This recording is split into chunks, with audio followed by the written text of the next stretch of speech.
Matondo lo sakombo kabino ba ebanso. Oyo balandaka biso na kati ya TV Lolaka ya Nguluzi Kimbangu. Yasoro ete Lolaka Nguluzi Kimbangu elobi nde la vérité. Elobi nde tolo bakabo solo. Elobi ke ya solo totalaka oyo ezali koya liboso tolobelaka bino yango. E bino balandaka biso mikolo nyonso tosengaka na bino nos abonnés bobosanaka te kolake kopartageaka baémission na biso na bandeko nyonso oyo bayebi nanu te oyo eza koyela biso lobi. Ya solo que le monde bouge. C'est le monde qui bouge. Ba oyo bayebi. Ba oyo ba ko diriger mokilo mobimba. Bayebi kesili. Banani. Le plus puissant de ce monde. Les grands maîtres de ce monde. Ceux qui croyaient qu'ils étaient au-dessus de tout le monde. Au-dessus même de Nzambe. Et ils ont compris que c'est fini. Ils sont aux abois. C'est fini pour eux. Qu'est-ce qui leur arrive? Fimbo ya kekele ya Kimbangu.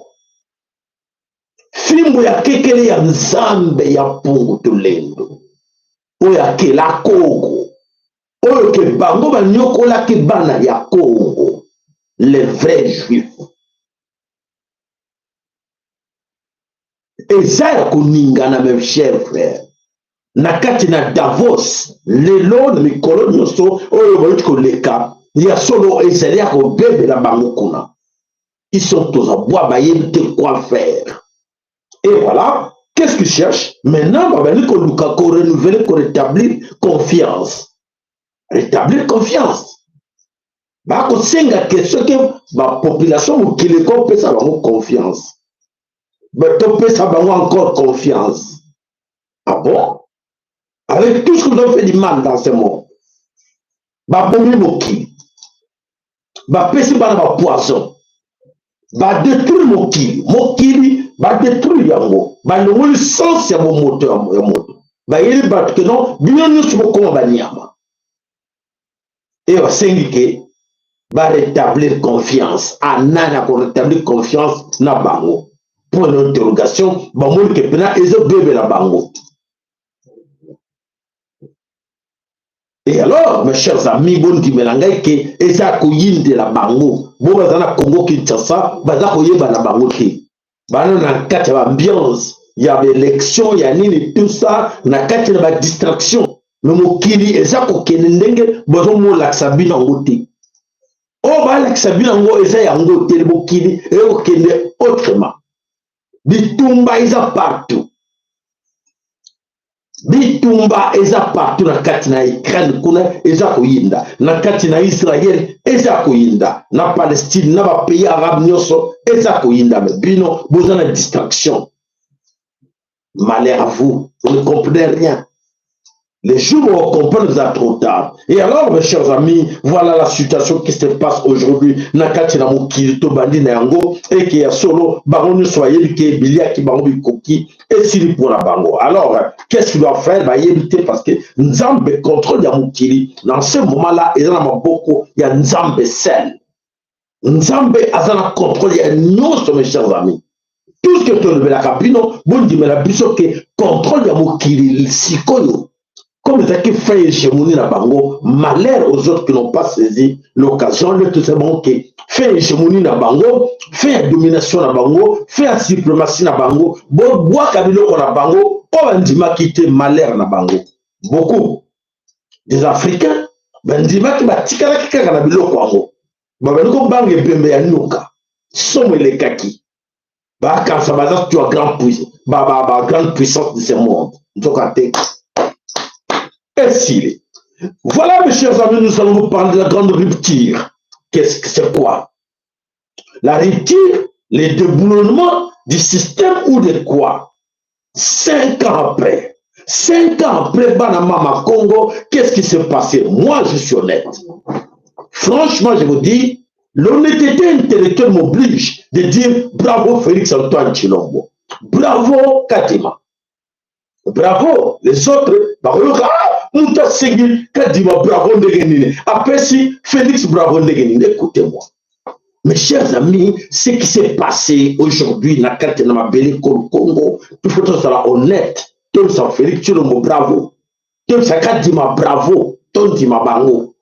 Pour que l'acte qui vient de poser, aujourd'hui, il y a qu'à écarter, tout Rwandais, na carte na parlement, et ça blague. Là, vraiment, on le félicite. C'est un bon débarras. Allez, hop! Tokota siko bakozonga ministre Ndegeni.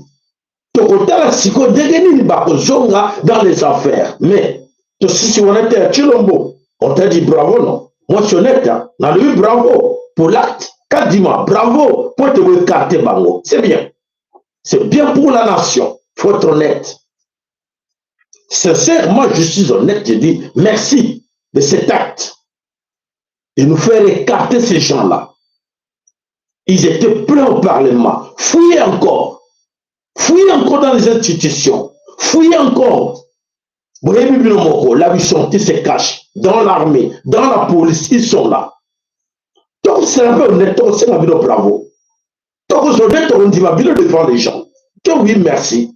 Merci parce qu'on avait un grand problème d'avoir ces gens-là. Ils étaient trop sûrs que oui, Bafandi Wana pendant plus de 23 ans. Enfin. Vaut mieux tard que jamais. Voilà. Matondo pa ina bino na geste bo sali esenge la biso to senga bino matondo. O ke bo sali ke bo longolele biso ba tuti wande bandeko to ezali likambu likama. Ezali likama.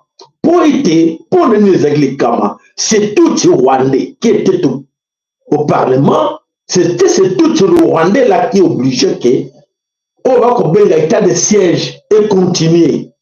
On va combien de pouvoir faire des sièges et continuer. On va qui que non de la communauté est-africaine à Congo. On va combien de système basal là et c'est là qui est Parlement et ça va entre nous beaucoup na bango. Tout ça là honnête, tout dima, oui, bravo. Bravo, geste vous saluez le cartel biso, tout ce tout Rwandais. Les amis de Tshilombo, vraiment, coup de chapeau. Les autres, on les bango parce qu'ils ont besoin de 21 000, de 30 000, on s'en fout. Mais biso, on lui bravo pour l'acte. Mais alors, nous allons continuer à vous dire merci. Nakolongo la 21 000 $ na parlement. Nako Kitisango na 5 000 $ et nous allons voir s'ils vont se précipiter d'aller toujours dans le Parlement. Ça, la diaspora, nous, de la diaspora, nous demandons que vous allez voir parce que c'est la corruption. Et maintenant, on n'a plus besoin de cette corruption. Alors, tu auras besoin de beaucoup de la mission. On a 21 000 $, 5 000 $. Ces gens-là, par exemple, méritaient. Ils étaient là, baron, soyez libres, ce sont des femmes combattants dans la carte dans le Parlement, ça de l'autre côté. Et l'on a 21 et qui t'attire à 5 000 $. Et alors, voilà ce que nous on souhaite. Vraiment, tout le bien, ok, vraiment, merci Mingi, merci Kadima, merci, non, c'est un exercice sali.